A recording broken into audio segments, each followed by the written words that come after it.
The Trojan War is one of the most famous conflicts in human history, but it resides somewhere within the space between fact and fiction. The myth is just as much a part of the tale as the actual history. So keep watching as we dive deep into the truth behind the Trojan War.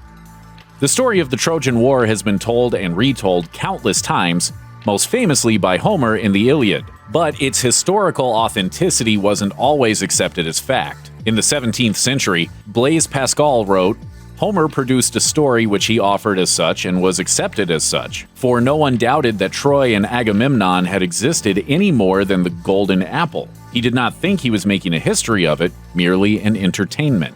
But it turns out that there's more truth to Homer's tale than initially thought.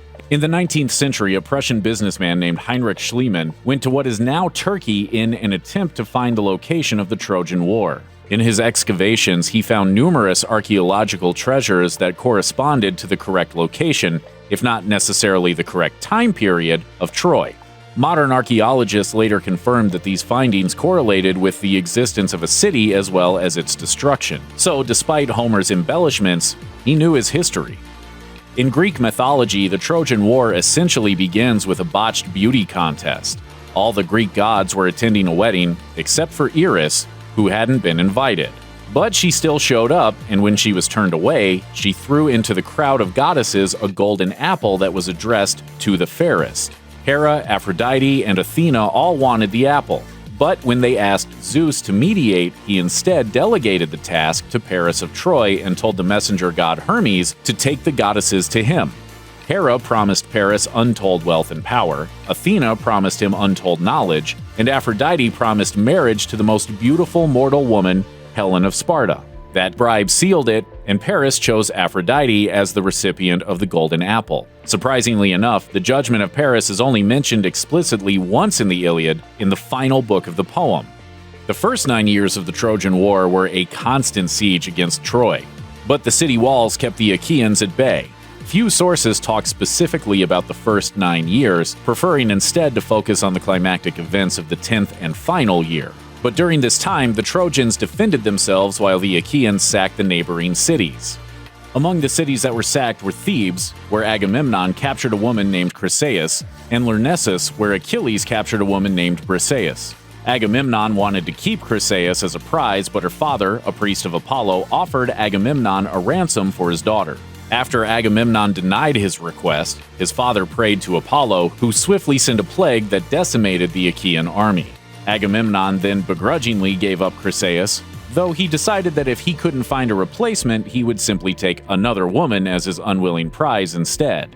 Greatly irritated by Agamemnon's threat, Achilles accused Agamemnon of being shameless. Agamemnon responded in turn by taking Briseis to teach him a lesson in authority and power. This act infuriated Achilles so much that he decided to withdraw himself and his troops entirely from battle. Give me cause and I'll give you war. Can you? Despite this, Achilles was worried that the Achaeans might actually lose against the Trojans. So, when his friend Patroclus asked if he could borrow his armor, Achilles agreed. Initially, Patroclus did remarkably well, but then Apollo once again attacked the Achaean army, shattering Patroclus's spear and breaking the armor off of him. While exposed like this, he was brought to his end by Hector. Enraged at the news of his friend's death, Achilles decided to rejoin the war effort. He immediately sought Hector out for vengeance. Upon meeting Achilles, Hector tried to get him to agree that no matter who won, they would not desecrate the defeated man's body, for this is what his mother warned would occur. But Achilles' rage had given him tunnel vision, and he had no regard for fairness. He promptly slayed Hector and then tied his body to his chariot and pulled it back to the Achaean camp. The Trojans then called upon their allies for support now that their best fighter was dead. But they were no match for Achilles, so the gods decided that enough was enough. At Aphrodite's behest, Apollo guided an arrow shot by Paris directly into Achilles' heel, the only vulnerable part of his body. Aphrodite held a special place for Paris in her heart, and having given him the most beautiful woman in the world, she now gave him the gift of killing the greatest Greek warrior. But Aphrodite decided that also she no longer owed anything to him. So when he went to Helen that night, Aphrodite's spell over her had come to an end, and she no longer felt any desire for him. In the final phase of the war, Odysseus came up with the famous plan of the Trojan Horse. The Achaeans made it seem as though they were leaving and sailing off as they left a giant wooden horse behind.